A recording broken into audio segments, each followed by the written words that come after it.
All right. Well, good morning, everyone. Thomas Montgomery here. We get to go together most weekday mornings, Mondays through Fridays at 8 o'clock Central, supporting our distribution partners. We do have a separate set of Zooms that are held multiple times per day for potential participants. So everyone's welcome, but just understand here on the early morning Zooms, we're talking more about the distribution partner topics, whereby if you're interested in being a participant and getting a shelf corp or funding assistance, that would be a different set of webinars.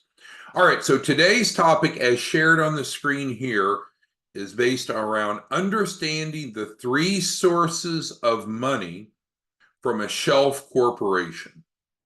I've had a number of conversations with many of you, and I don't think it's always clear that these are three separate sources of money. So we're going to go through those and we'll add content here to make sure we're on the same page. So in the background here, we have the Fundable Shelf Corp program flyer. All of you should have this. All of you, I would think, would edit the orange box with your information on it. So if you don't have this flyer, you want to get with Madison and she can help you. She can provide you the flyer and then you can edit it. This does a good job, we think, of in one page describing the Fundable Shelf Corp proposition. That's not our point today to go through it. We've done that on other days. And of course, I can answer your questions. But what I would want to do is drill in. And of course, we're going to refer back to the flyer, which matches the agreement of how these three things are delivered. So let's start with number one.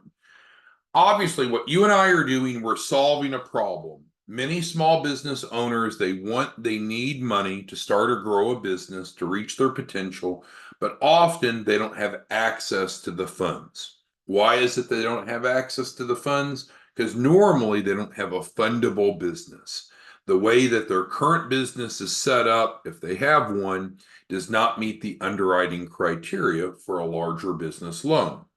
Therefore, one of the easiest ways that you and I can resolve that problem is to provide them with a fundable shelf corp because it has what's needed for a fundable business. So I just got rid of my menu there, or my agenda. So obviously, at the core of why someone would buy a shelf corporation is to be able to go get funding.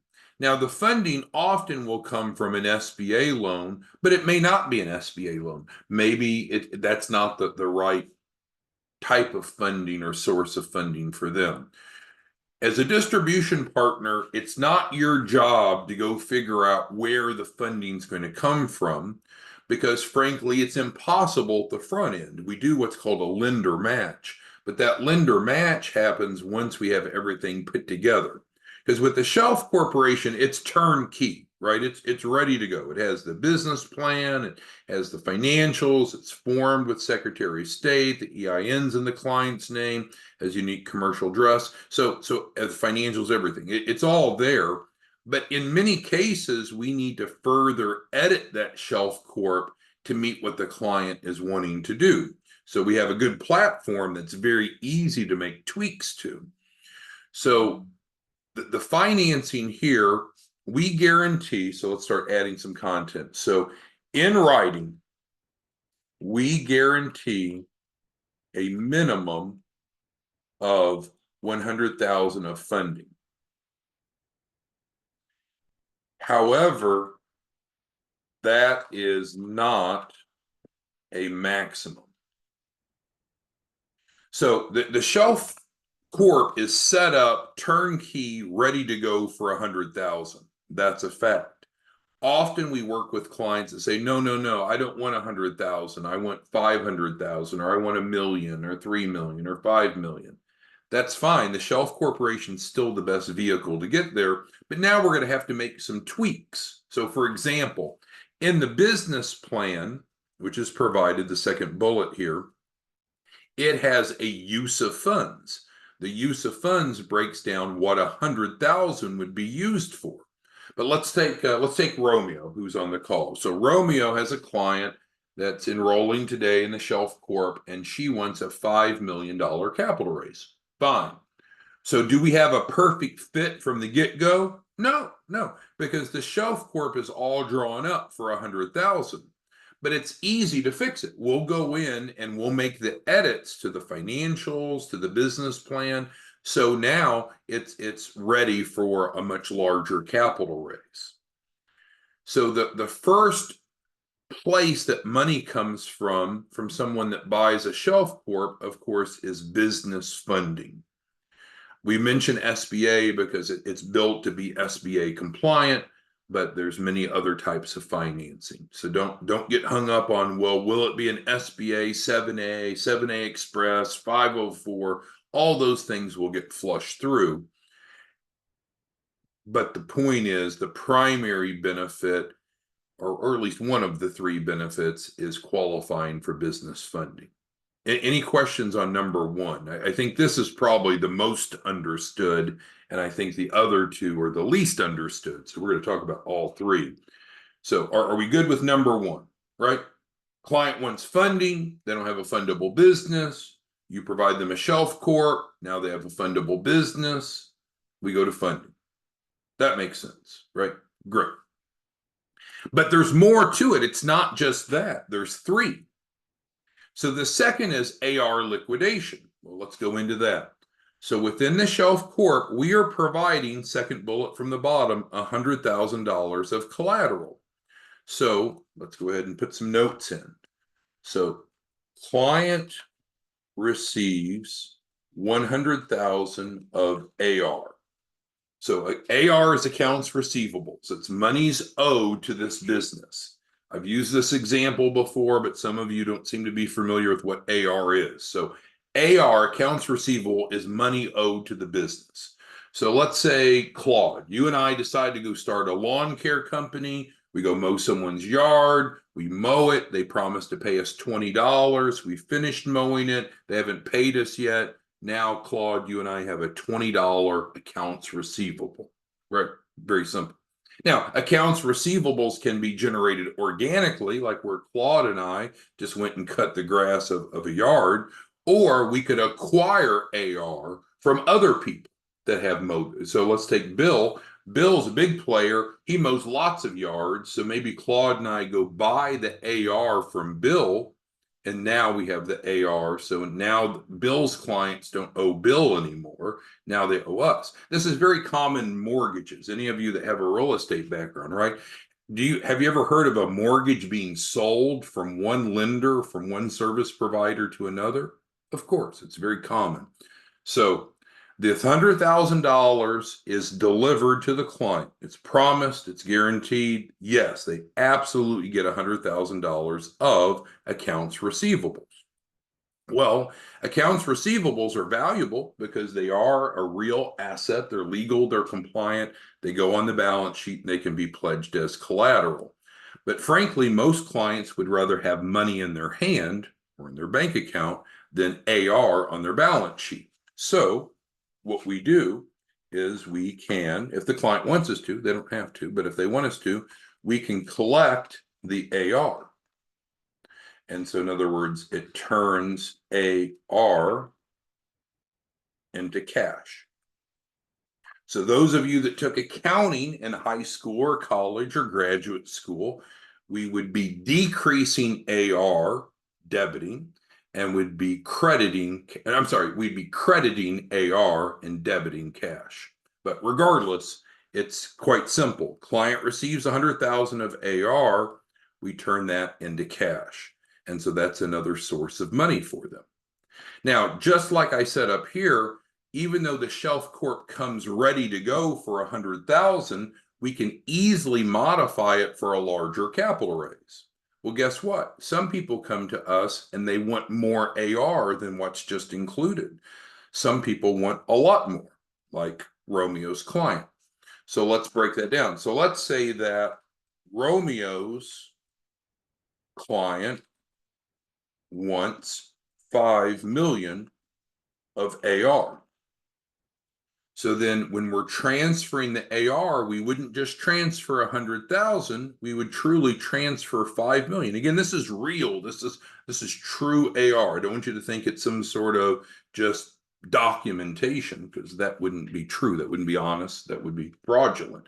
So we can transfer as much as a client needs. It's rare that we do more than 5 million, because 5 million is the cap of an SBA loan. But regardless, we can transfer more. Well, what happens then? So let's take Romeo's client now. So Romeo's client buys the Shelf Corporation today, and then the client says, no, I don't need just 100,000 of AR. I need 5 million. We say, great. So then we transfer 5 million. Really, we transfer it to them. So now they have that. So we can still do the same thing, can't we? Didn't highlight that properly. We can collect 5 million of AR, right? So it's the same process. It's just how much AR do we have to liquidate? I'm going to dive deeper into how that works. But first of all, does that make sense to everyone? Any questions, comments? You can type it into the Q&A. Now, the collection process. So let's talk about the collection process. To collect this money, you need to be licensed and bonded. We are. So must be licensed and bonded. So we are. So we can perform that task for the client. Now, if the client doesn't want to liquidate the AR, they don't have to. They don't have to. It's not a requirement. Well, frankly, I guess it's not a requirement to get a loan either, but probably why would they get a Shelf Corporation if they didn't want to get funding? But the AR liquidation, let's put it on there. It's optional. Don't have to do it. The AR comes to them automatically, but they don't have to liquidate it, or they don't have to liquidate it with our help. But if we're going to liquidate it, I guess we'll label this correctly so it makes sense. So let's say that we're going to do the liquidation. We're licensed and bonded, so we can do it legally.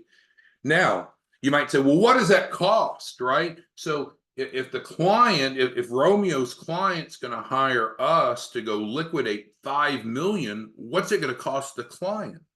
The interesting answer is 0, but you have to understand the model. So what happens is we add the collection and legal cost on top to the debtor. Because what is AR? AR is money owed. And who owes it? The debtors owe it, right? The debtor is who owes it. The creditor is who it's owed to. So the client would be the creditor. Romeo's client in this case would be the creditor. So there's a cost for us to do this. However, the cost is pushed off to the debtor instead of being paid for by the client. So to the client, it's free. Hopefully that makes sense.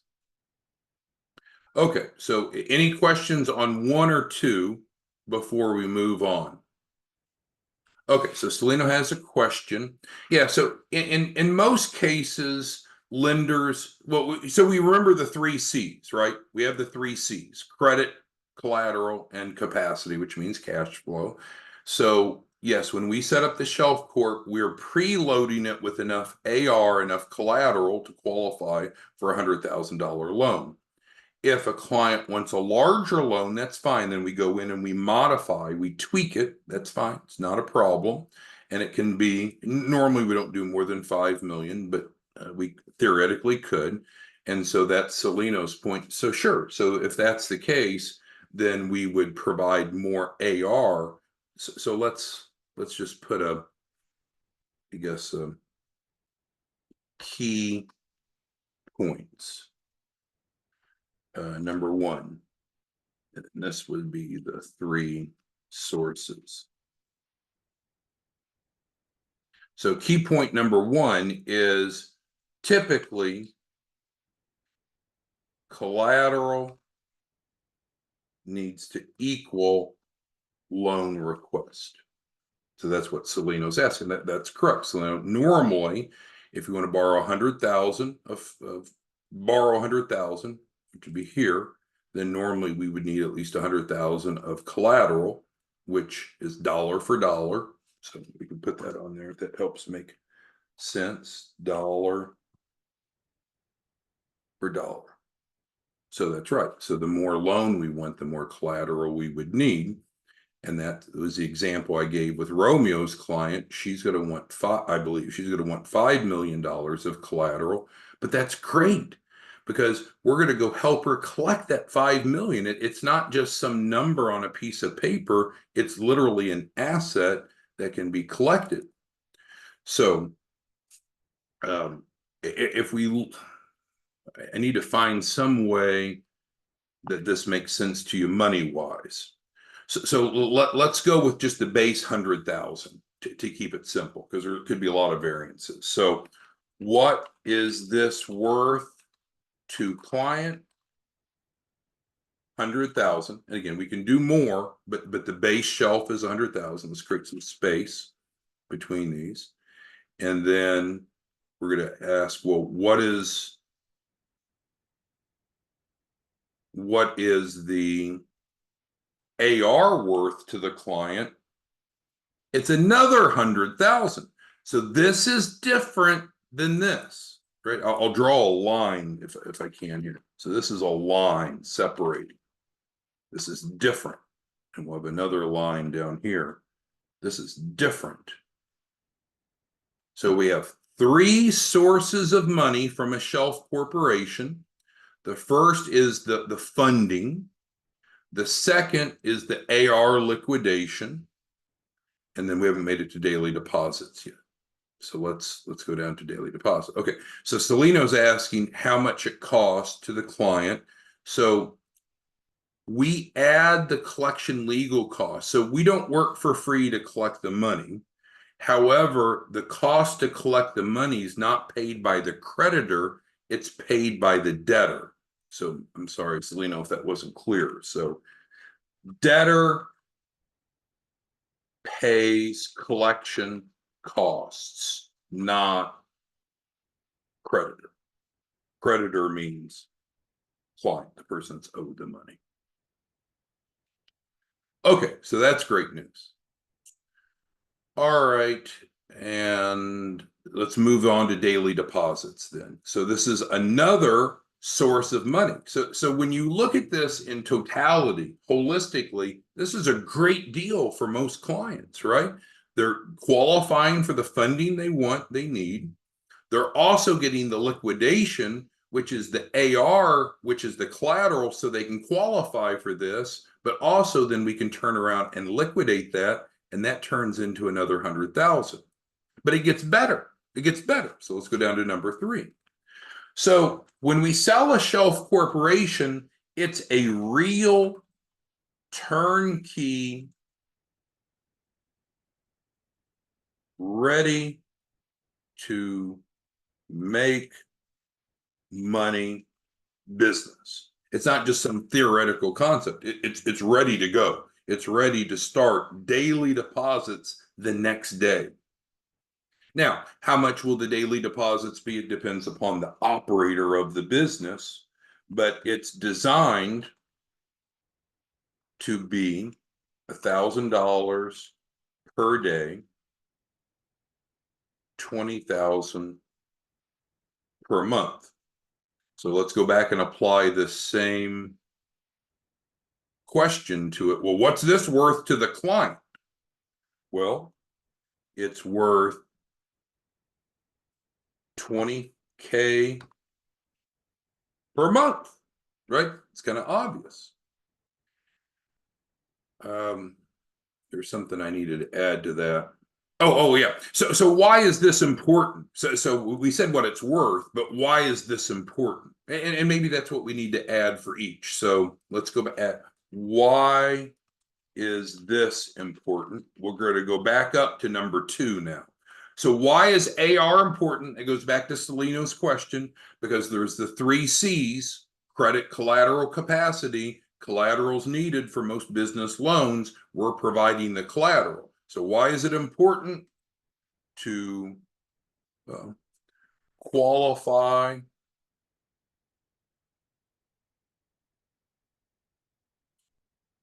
for loan and extra money. Oops, extra money.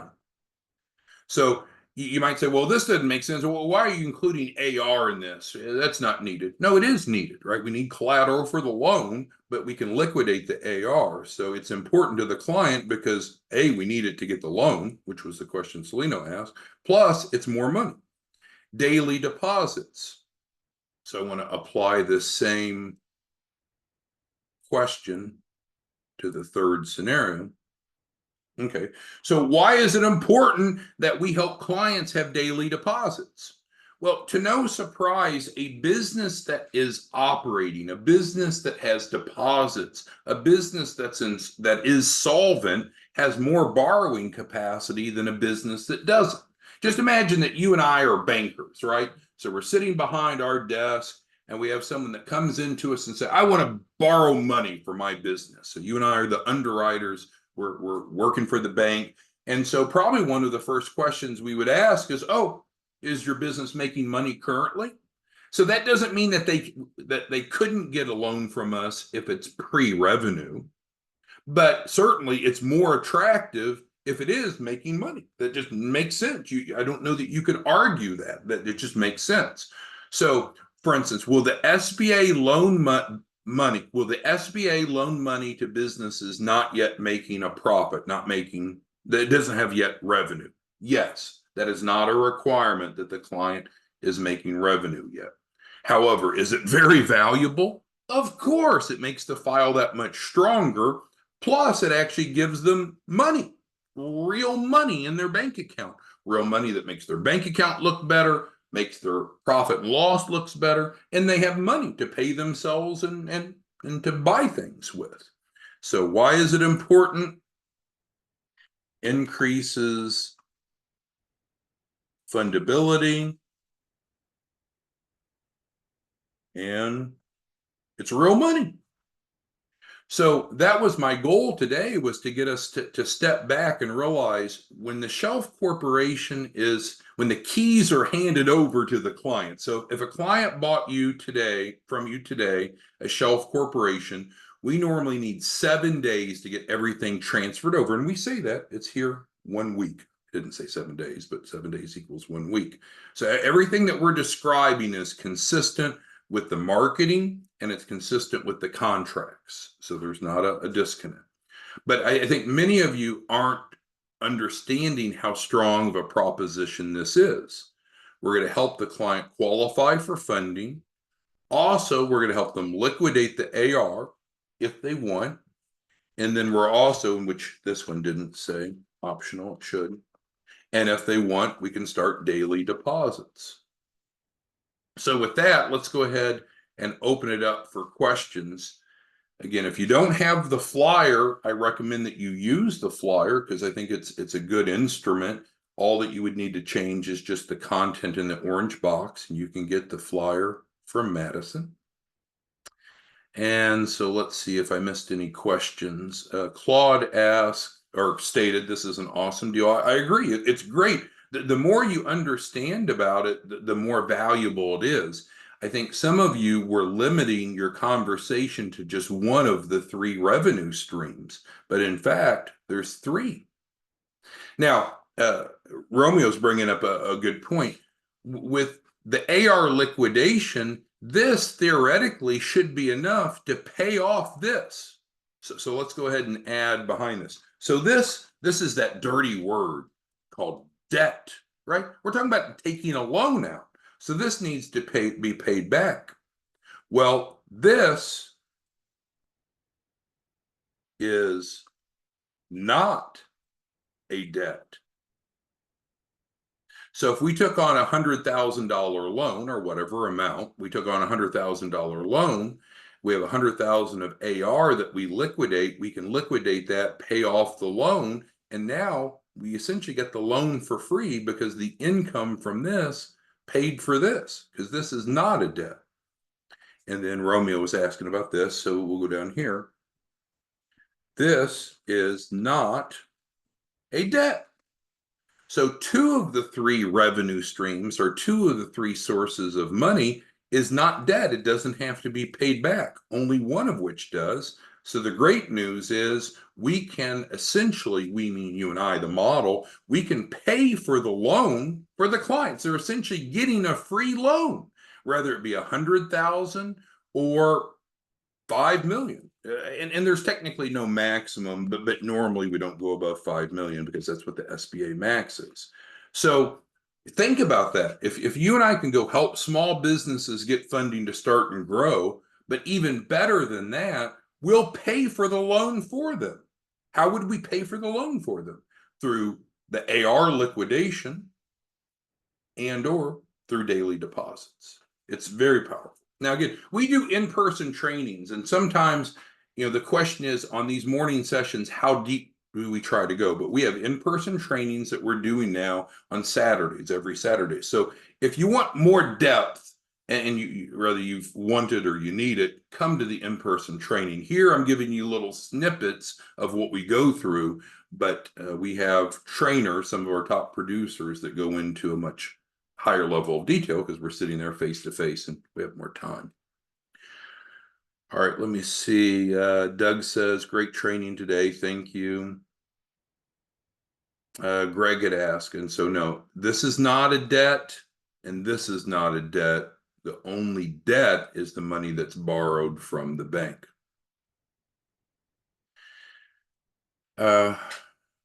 Ernest is asking an interesting question, and I don't think I've ever been asked it before, but Ernest tends to put me on the spot in a good way.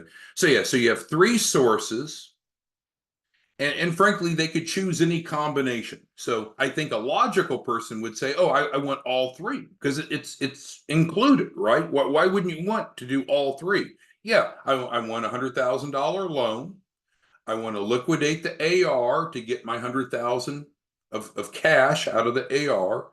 And I also want the daily deposits because businesses should have deposits, maybe not all daily deposits, but businesses should be in business. They should be operating. They should offer some good or service to a client, to a customer, and they should make money. That's what businesses do. Sometimes, and you'll run into this, and I think Joseph and I were talking about it, sometimes you'll run into people and they're very simplistic. All they can really think about is, I want to borrow money. I want to borrow money. I want to borrow money. Well, you got to pay that back, right? So here, this is a much more healthy, a much more holistic approach. Sure, borrowing money to start or grow a business, it's called leverage. It's fine. It's the way that you can accomplish more quickly than you could on your own. It's not bad to borrow money for business purposes, whereby for consumer loans, you got to be a little more careful about it. But so this makes sense. This, I think you're kind of a fool to not liquidate your AR because it's the clients that's sitting there on the balance sheet. Why wouldn't you want to collect it? To me, that's illogical. And then this one is just impossible for me to fathom. Oh, I want a business, but I don't really want to make any money with my business. It's like, what? Then why have a business, right? Where you're just trying to create some sort of Ponzi scheme to borrow money? That doesn't make sense. So here, what you and I are doing is we're providing them all three of the revenue streams, and 2 and 3 can be more than enough cash flow to essentially cover their debt. Because like with Romeo's clients looking for 5 million or more, that's going to be a big debt payment. Every month, his clients could have a big debt payment. So that could be worrisome. But we can mitigate that worry by we'll liquidate the AR and let the AR cover the debt payment. Plus, the Shelf Corporation, it's a real business. It's not just a monopoly board. It's a real business that's designed to create 1,000 a day, 20,000 a month. Now, it could be more than that, but this is the base design. All right, well, I know we covered a lot. We try to scratch the surface here. If you want more, you need more, come to the in-person training. If you need the flyer, get with Madison, and we'll see you back tomorrow morning. Thanks, everyone. Bye-bye.